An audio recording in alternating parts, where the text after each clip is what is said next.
Man, this new Yeat album is gonna be probably pretty insane. At first, just hearing some of the snippets, and there hasn't been too many snippets, but just kind of the rollout on the new track with SD Kid kind of just made me not too excited for ADL. Like, I'm really hoping that's just like a promotional single, not the lead single for A Dangerous Life and A Dangerous Love. You know what I mean? I'm just not the biggest fan of the track in general. It almost sounds like a Fast and Furious soundtrack, but at the same time, I also had a different, like, just a little bit of different change of heart in the sense of being like, you know what? It's almost like, if you really think about it, kind of reminds me of the song Butterfly Effect by Travis Scott. And Yeat has kind of always reminded me of a white version of Travis Scott, just with better pockets and him actually writing his own music. If that makes sense. Do you know what I mean, man? Anyways, let's just go right here. Yeat reveals ADL cover art and album ADL official album cover and cover art. So look at this right here. I don't know if there's any sound. I guess no sound. So this is the official ADL cover art. It's transparent, so it shows him in a coffin and it shows him at a wedding, which is an incredible cover, man. Like, you can't even deny just how incredible this cover is. I think it's probably a 10 out of 10 cover, man.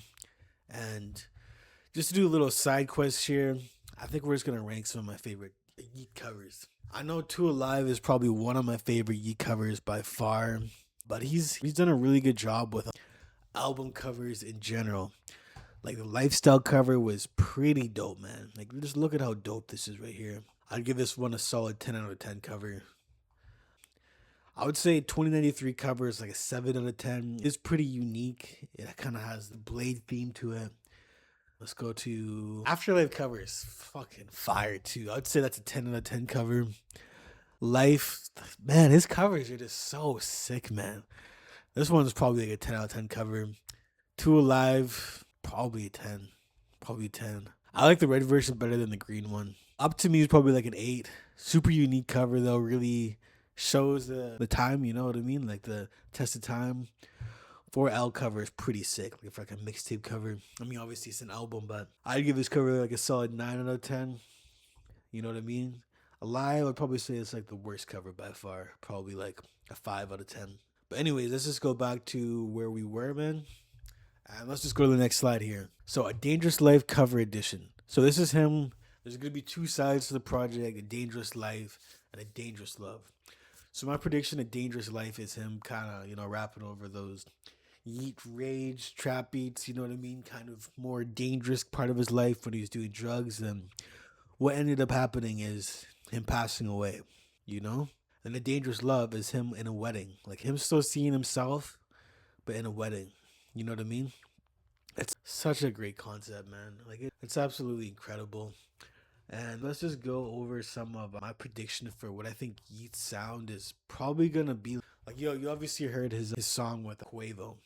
I think it's like New Money or something like that. And I think that project is gonna sound very similar to that for the hype tracks. I doubt there's gonna be too much rage on it, but I think the hyper tracks are gonna be more of like Fast and Furious, very mainstream sounding tracks with the delivery still being pretty tame, but with some really cool pockets in there. You know what I mean? I think that's kind of the direction Yeat's gonna go.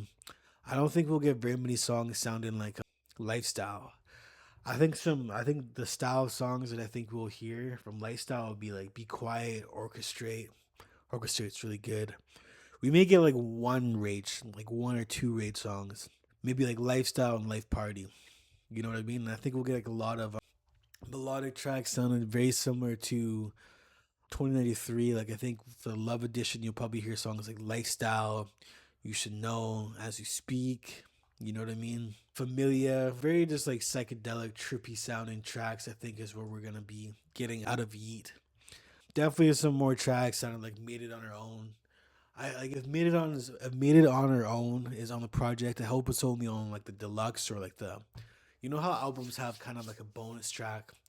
I hope that's the case for this track. It's kind of like in the section of a bonus track because I didn't necessarily like this song that much. I thought it was pretty average, wasn't that good in my opinion. I didn't really enjoy it like that. You know what I mean? It already has 6 million streams though. I don't think I'll chart anytime soon, but if it gets like 10 million daily streams, I'll probably start charting. I think we'll get some tracks sounding like Come and Go. Come and Go is probably one of my favorite, at least in my top 15 favorite Yeat songs of all time.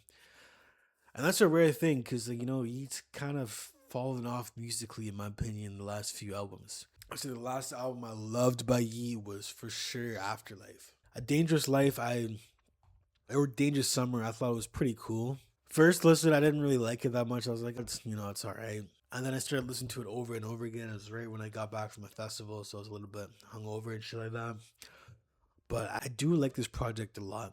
But just the replay value kind of fell off. Like I love Put It on God. Loco's pretty cool.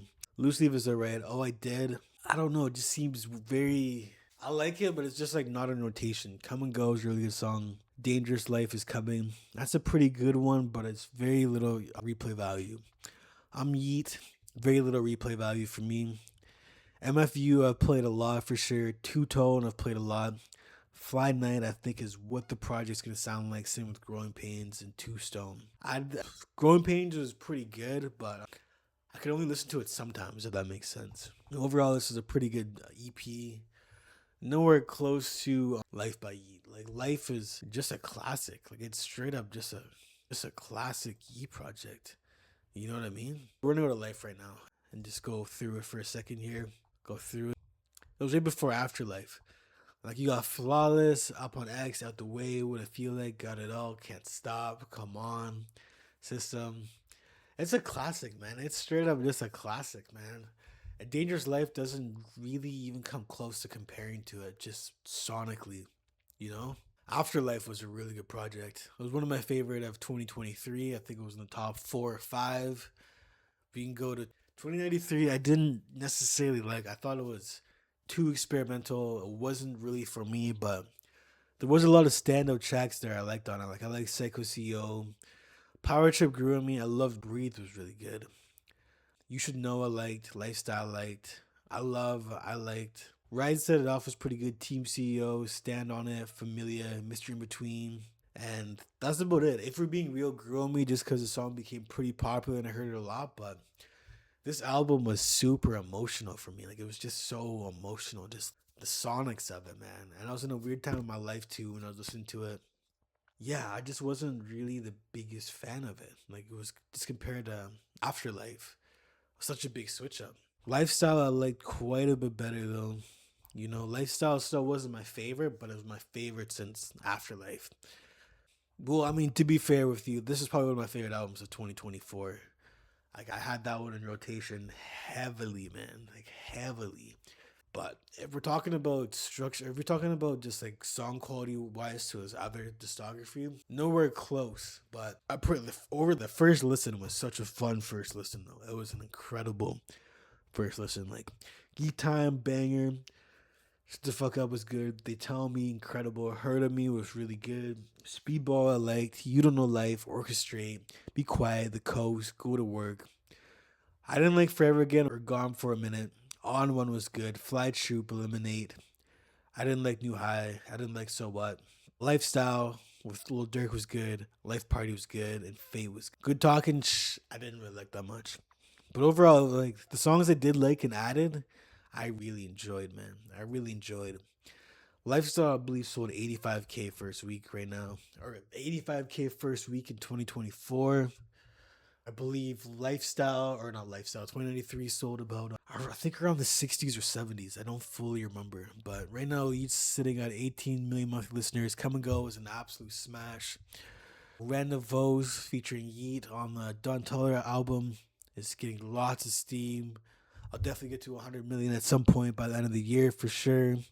That one's definitely a standout track for sure. One of the top tracks on the Don Toliver project for sure, man. So I could really see Yeat selling anywhere from 89 to 110 first week. I believe Don Toliver sold about 175. I think Yeat's quite a bit smaller than Don Toliver, but he may have a stronger fan base. So it's going to be interesting to see what Yeat sells first week, but I think it's going to be between 95 and 110 first week. But overall, we got this album coming out, and I couldn't be more stoked. I don't have high expectations though, because just because of his last few projects, like Dangerous Summer, I wasn't really the biggest fan. Like I liked it, but it didn't really last the test of time, except the song "Come and Go." pretty much just come and go. You know what I mean? Lifestyle was really good too, but it was kind of a different direction and a lot of loops. I did like it too, but not enough for me to be completely excited for his next project in the way like where I have high expectations. So I don't have high expectations for this. I think this project will I'll enjoy. I hope it's not too bloated. I hope it's not more than 30 tracks. Because if it's more than 30 tracks, it's just going to be a different conversation. And I'm going to be straight up really honest about this new Yeat project. You know what I mean? It's going to sound very mainstream. I don't know. It's probably good for him because when he first came out, he was not really listenable to most people. Like, you just couldn't really digest his music easily like that. But yo, let me know in the comments what you guys think about this video. How much do you think he's going to sell first week? Like this video and subscribe. And thank you for watching. Peace.